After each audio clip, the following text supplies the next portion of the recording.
તો નમસ્તે મિત્રો, સ્વાગત છે તમારું મારી ચેનલમાં। આજે આપણે બનાવવા જઈ રહ્યા છે ક્રિસ્પી, સોફ્ટ અને ટેસ્ટી નાયલોન સેવ। ઘણા લોકોને એમ લાગે છે કે નાયલોન સેવ ઘરે બનાવવી બહુ મુશ્કેલ છે, પણ આજે હું તમને બતાવીશ કે કેવી રીતે ખૂબ જ સરળથી બજાર જેવી નાયલોન સેવ આપણે ઘરે બનાવવાના છે। જો તમને મારી આ નાયલોન સેવની રેસીપી ગમે તો એને લાઈક કરજો, શેર કરજો અને મારી ચેનલ પર આવનારી નવી નવી વાનગી તમારા સુધી પહોંચી શકે। તો ચલો આપણે રેસીપીની શરૂઆત કરી। એના માટે આપણે 1 બાઉલ બેસન લીધું છે, થોડો મરી પાવડર, હળદર, મીઠું ટેસ્ટ રીતે, અને 1 બાઉલ બેસન સામે 3 મોટી ચમચી ગરમ કરેલું તેલ એડ કર્યું છે। ગરમ કરેલું તેલ એડ કરવાથી આપણી સેવ બહારથી ક્રિસ્પી થશે ને અંદરથી સોફ્ટ બનીને રેડી થશે। હવે આપણે બધું મિક્સ કરી લીધા બાદ થોડું પાણી લઈ આપણે કઠણ ડો એનો પ્રિપેર કરવાનો છે।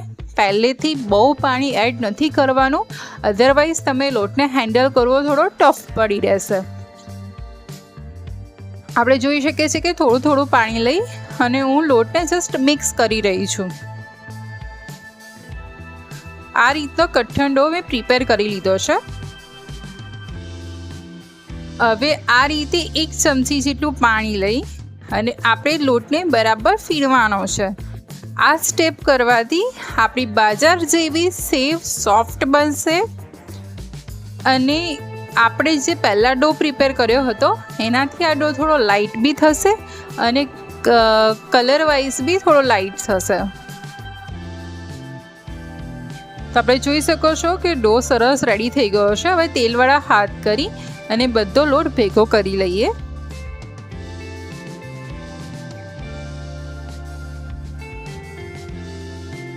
હવે આ રીતે મેં સૌથી ઝીણા કાણાવાળી બ્લેડ લીધી છે સંચાની, એને આપણે ફિટ કરી લઈએ સંચામાં। સંચાને ઓઇલથી ગ્રીસ કરી લઈએ।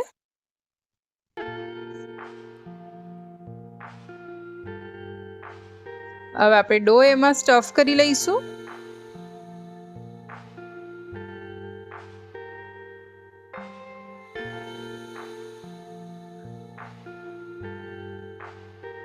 હવે સંચાને વ્યવસ્થિત લોક કરવો ખૂબ જ જરૂરી હોય છે। જો પ્રોપર સંચો બંધ નહીં થાય તો એ સેવ પાડતી વખત ખુલવાના ચાન્સીસ હાઈ રહે છે એના। હવે આ રીતે સંચાને ગોળ ફેરવતા જઈ અને હાઈ ફ્લેમ પર સેવ પાડી લઈશું।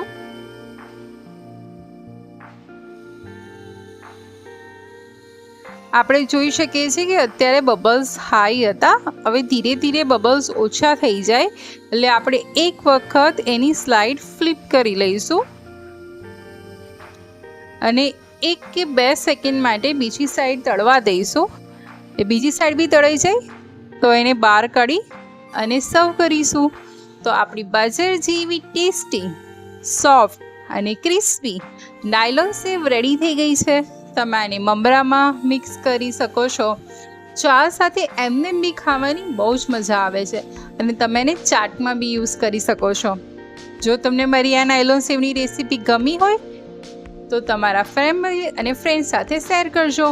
આવી બીજી રેસીપી સાથે ફરી મળીશ। આવજો, જય શ્રી કૃષ્ણ।